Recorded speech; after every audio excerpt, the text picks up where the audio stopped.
Howdy Ags and welcome to Write Right. I'm Megan Wall and this is the University Writing Center's Student Podcast. Today's episode is about writing introductions. Does this sound like you? Well, I've chosen my topic and written this great thesis statement, but I have no idea how to tie it all together. How about this? Is it difficult for you to introduce a paper without diluting it with cliches or drowning it in wordiness? Do you start every paper with, "in today's modern world," or "since the dawn of time"? Well, if you are crying a river because you can't seem to build a bridge to your thesis statement, listen up. Let me throw you a lifeline. With a few tips, you can learn how to define, design, and decide what will be the most effective introduction to that never-ending paper. If you want to build a bridge, you need an anchor on two sides.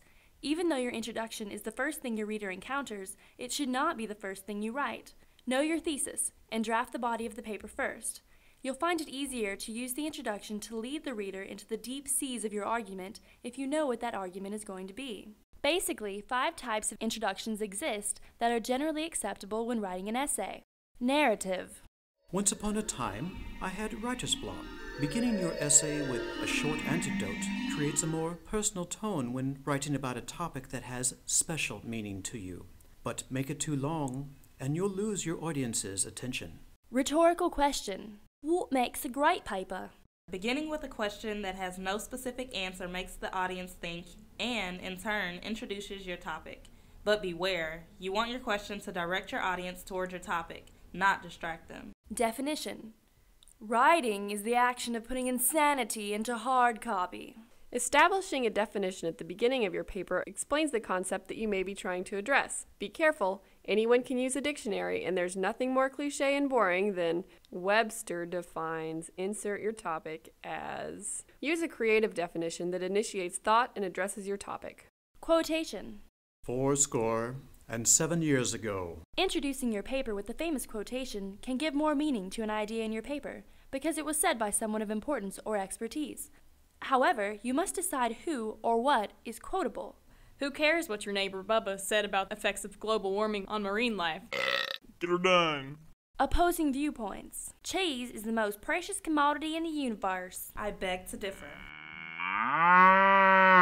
Starting your essay with a different perspective gives you the opportunity to argue your point while still appearing conscious and knowledgeable of the opposition's argument. Look out! You do not want your introduction to confuse the reader. Make your viewpoint obvious and appealing. Deciding what's appropriate for your topic, audience, and paper type is crucial in determining how to begin your paper. What is the goal or topic of your paper? If you're describing nuclear fission, don't bomb your paper by starting with a narrative. In 1919, Ernest Rutherford became the first person to deliberately split the atom by bombarding it with nitrogen.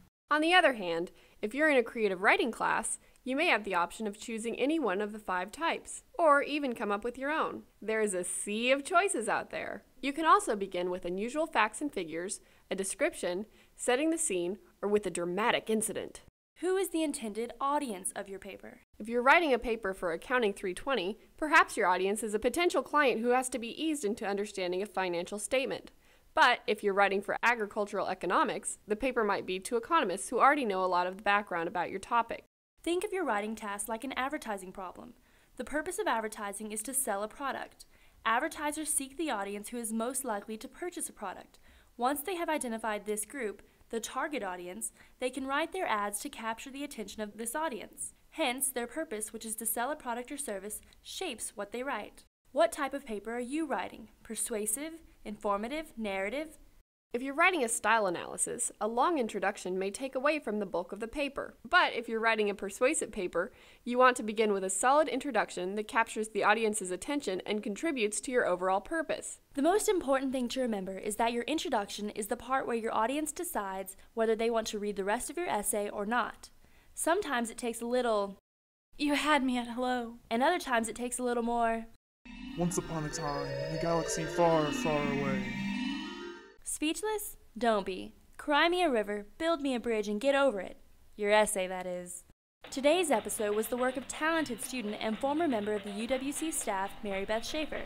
For more information on introduction writing and the Texas A&M University Writing Center, please visit us online at www.writingcenter.tamu.edu.